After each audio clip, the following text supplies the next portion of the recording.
बिस्मिल्लाहिर्रहमानिर्रहीम। अस्सलाम वालेकुम नादरीन, आप यूट्यूब चैनल देख रहे हैं। मैं इमरान खान हूँ। नादरीन, पाकिस्तान के रियासती इदारों के लिए काम करने वाले जो सहाफ़ी हैं, जो लोग हैं और जो पाकिस्तान के मीडिया के ऊपर जो चीज़ें चल रही हैं, जिस तरीके से पाकिस्तान का मीडिया इसको रिपोर्ट कर रहा है तो बहुत अफसोसनाक। लेकिन कश्मीरियों का जो नया नाम रखा गया है वो है शरपसंद।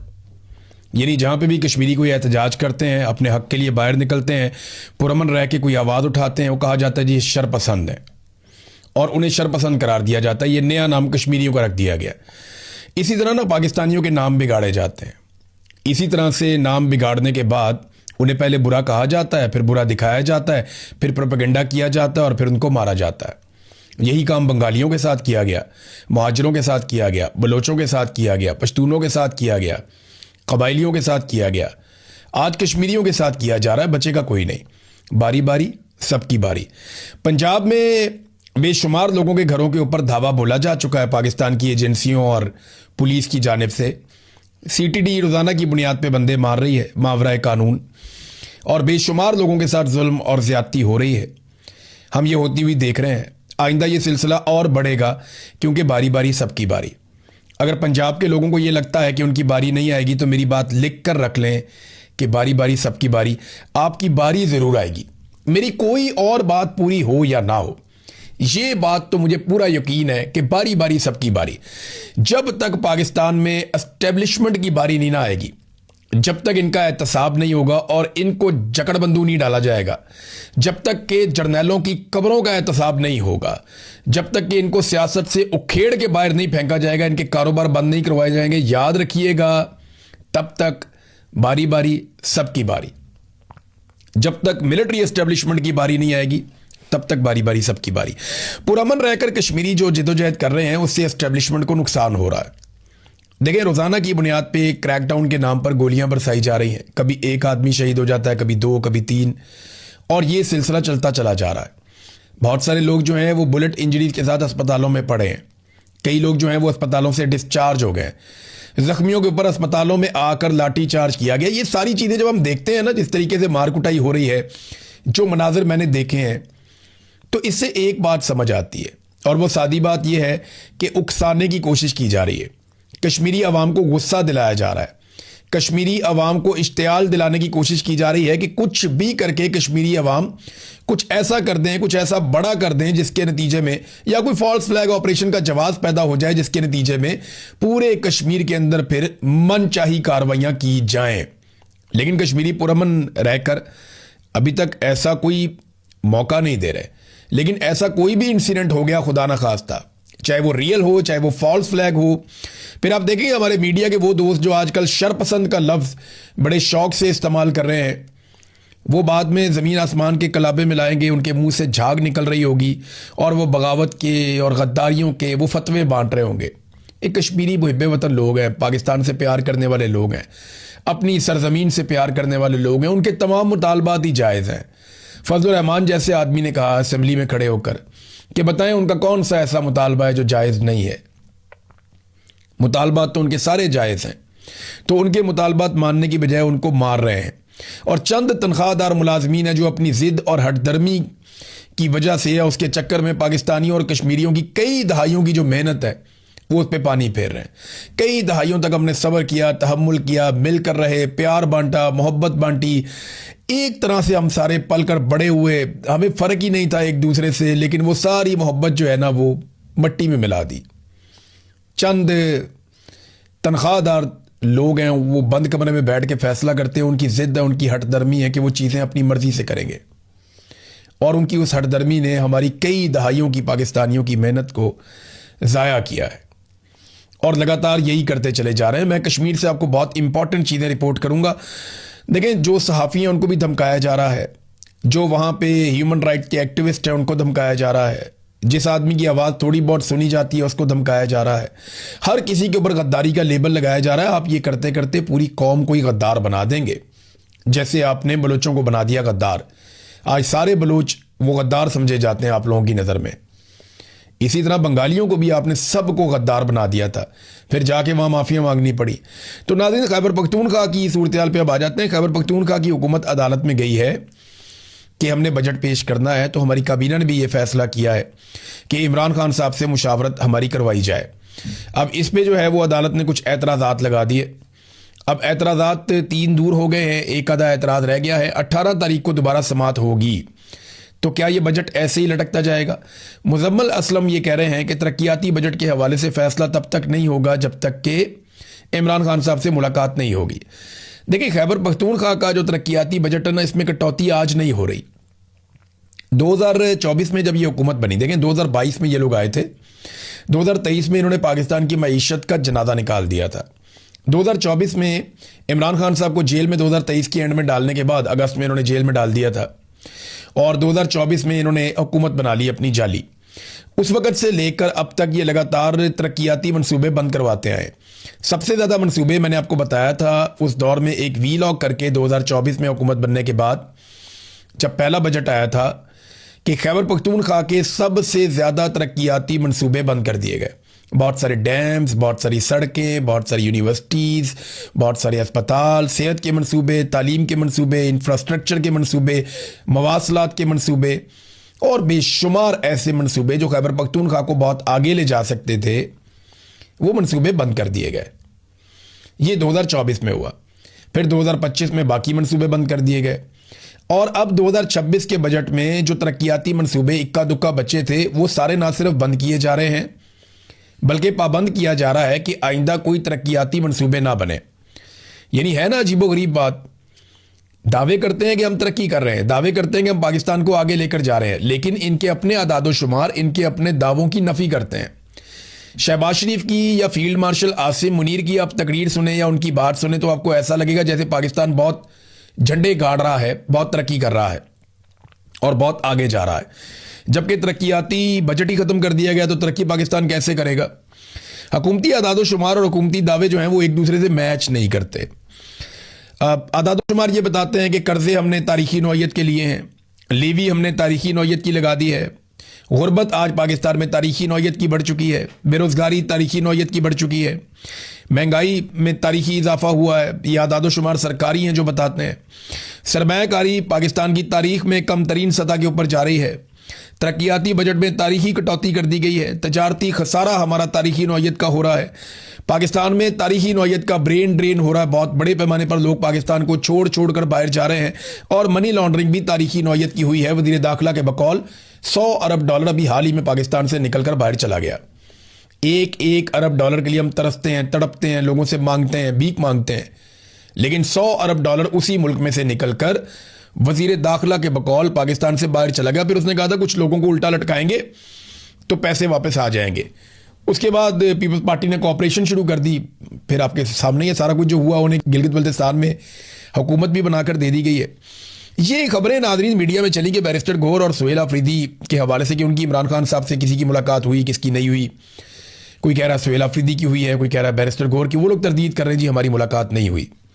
देखिए, मैं आज भी इमरान खान साहब की रिहाई के हवाले से चंद बातों पे कायम हूं। ये मैंने आपको बहुत पहले बताया था और अब यही होगा। जब तक 26वीं आईनी तरमीम नहीं हुई थी तब तक मैं ये कह रहा था कि इमरान खान साहब के केसेस अदालतों में टिक नहीं सकेंगे, लिहाजा अदालतों के जरिए इमरान खान साहब बाहर आ जाएंगे जैसे ही उनके केसेस लगेंगे। लेकिन 26वीं आईनी तरमीम होने के बाद मैंने आपको यह कह दिया था कि अब इमरान खान अदालत के जरिए कभी बाहर नहीं आएगा, और 27वीं आईनी तरमीम के बाद तो मुकम्मल तौर पे इमरान खान साहब की रिहाई के तमाम रास्ते बंद कर दिए गए। अब रिहाई का जो तरीकाकार है ना, एक तो माशी दबाव इनके ऊपर रहेगा। मईशत की जो तबाही हो चुकी है वो दबाव पाकिस्तान की मिलिट्री एस्टेब्लिशमेंट के ऊपर रहेगा। हुकूमत ने फैसला नहीं करना, मिलिट्री एस्टेब्लिशमेंट ने फैसला करना है इमरान खान के बाहर आने का। तो आसिम मुनीर साहब तो इमरान खान को बाहर आने नहीं देंगे, उनका बस चले तो वो कभी भी बाहर ना आने दें। तो माशी दबाव तो है ही। अब अगर अवामी दबाव बढ़ जाता तो शायद इमरान खान साहब की रिहाई हो जाती। अवामी दबाव बनाने में नाकाम रहे अली अमीन गंडापुर भी और सुहेल अफरीदी भी। ये दोनों सूबाई हुकूमतें हैं। एक्चुअली तो ये काम जुनैद अकबर का भी है, ये काम सलमान अकरम राजा का भी है, ये काम बैरिस्टर गौहर का और बाकी लोगों का भी है। आलिया हमजा साहबा पहले कोशिश करती रही, फिर वो भी गिरफ्तार हो गई। तो ये जब तक अवामी मुज़ामत नहीं होगी, बड़े पैमाने पर लोग नहीं निकलेंगे और हुकूमत को गले से नहीं पकड़ेंगे या एस्टेब्लिशमेंट को नाकों चने नहीं चबवाएंगे, तब तक तो इमरान खान बाहर आने से रहे। और माशी दबाई जो है वो एक प्रेशर डालने का एक जरिया बनेगी। अच्छा, दूसरा जो इसमें रास्ता है वो ये है कि बैरूनी दबाव बढ़ जाए और एस्टेब्लिशमेंट के साथ कोई डील हो जाए तो इमरान खान साहब बाहर आ सकते हैं। अब ये डील में ना देखना ये होगा कि कितनी मुज़ाहमत करती है पाकिस्तान तहरीक इंसाफ। अगर तहरीक इंसाफ ने ज़्यादा मुज़ाहमत की तो एस्टेब्लिशमेंट के साथ डील में वो पाकिस्तान के लिए या अपने लिए कुछ ज़्यादा हासिल कर लेंगे। लेकिन अगर पाकिस्तान तहरीक इंसाफ मुज़ाहमत ना कर पाई तो वो अपने लिए और पाकिस्तान के लिए एस्टेब्लिशमेंट से कुछ ज़्यादा हासिल नहीं कर पाएंगे। सिर्फ इमरान खान साहब की रिहाई वो भी एस्टेब्लिशमेंट की शराइत के ऊपर होगी इन केस के पाकिस्तान तहरीक इंसाफ मुज़ाहमत नहीं कर पाती। और बज़ाहिर अभी जो दिखाई दे रहा है मुज़ाहमत पाकिस्तान तहरीक इंसाफ की पॉलिसी में शायद नहीं है। देखें ना, बहुत सारे उसूली मौक़िफ़ थे इमरान खान साहब के, वो कहाँ गए कि सिविलियंस के ऊपर कोई अटैक नहीं होंगे, मिलिट्री ऑपरेशन नहीं होगा।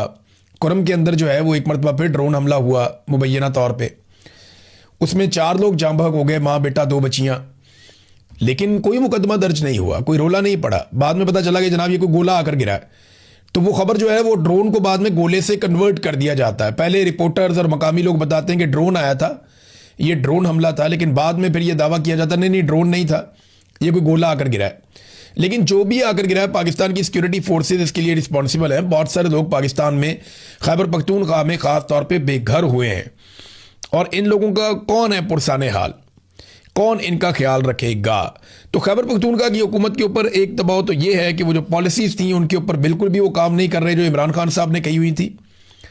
और दूसरा, वो बजट के मामलात में शदीद दबाव का शिकार है जो उनकी पार्टी के अंदर से आ रहा है कि आप अगर सरप्लस बजट देंगे या आप वफाकी हुकूमत को सहूलतकारी करेंगे, उनकी गलत माशी देखें ना, जो मईशत के ऊपर पॉलिसियाँ बनाई वो वफाकी हुकूमत ने बनाई, SIFC आर्मी चीफ ने बनाया, पॉलिसियाँ आर्मी चीफ ने बनाई।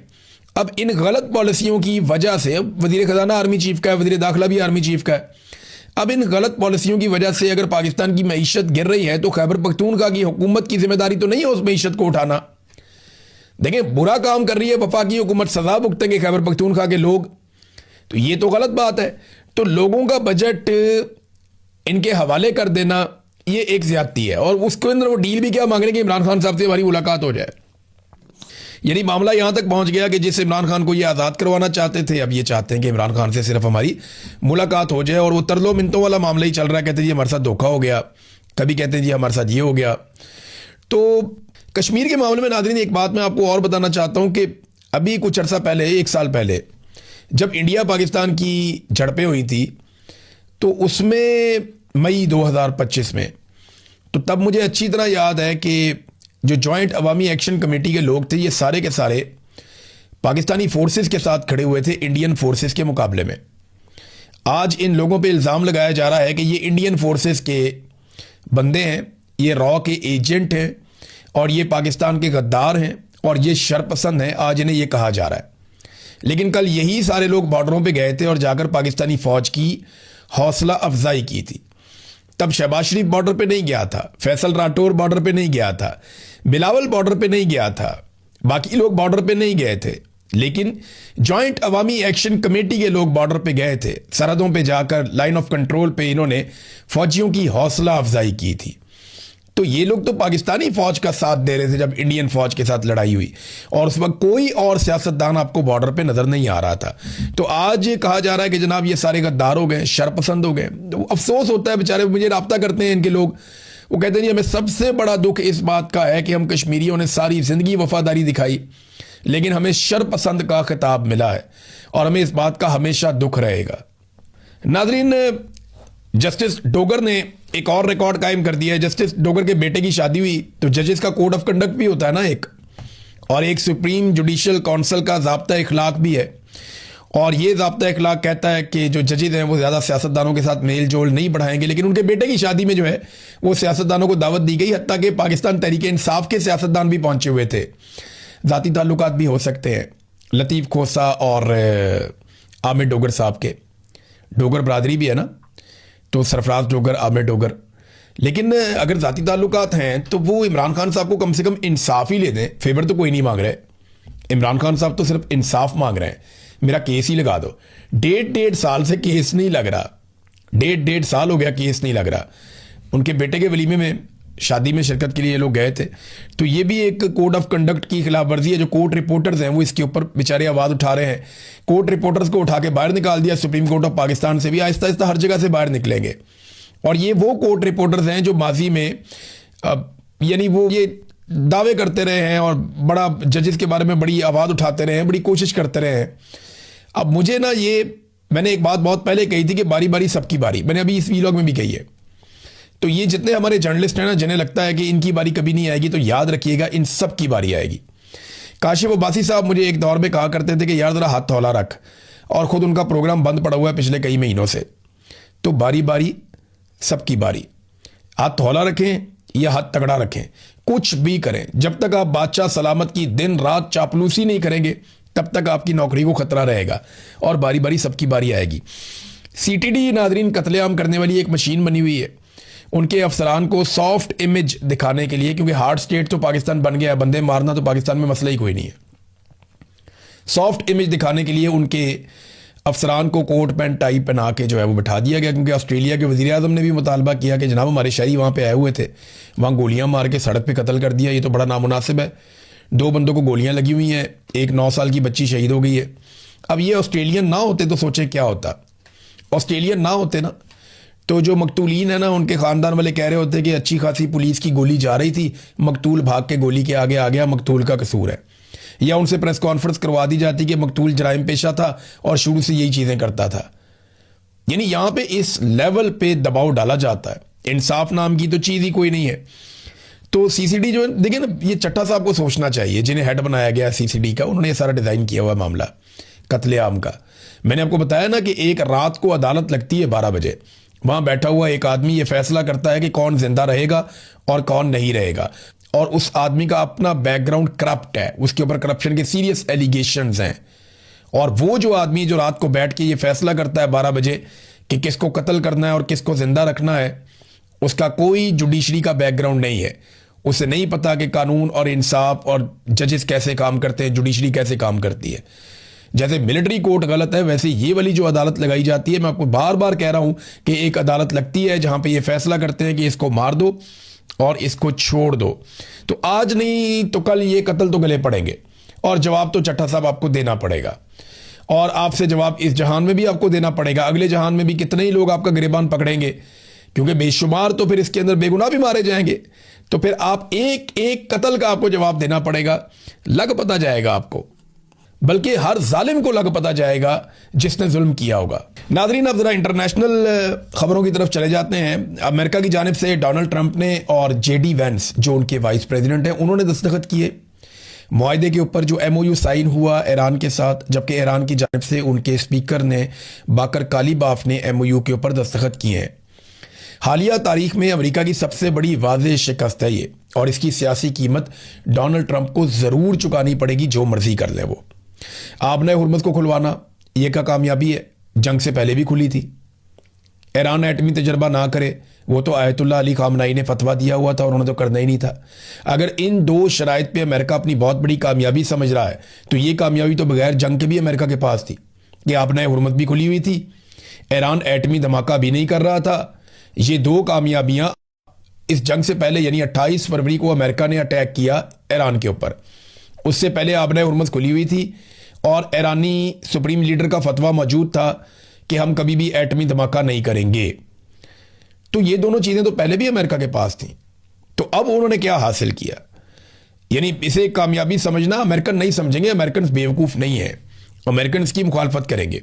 इसराइली वज़रा के इंतहाई मायूस कुन और बहुत गुस्से वाले और मायूसी वाले उनके स्टेटमेंट्स आ रहे हैं, कभी मीडिया के ऊपर, कभी सोशल मीडिया के ऊपर।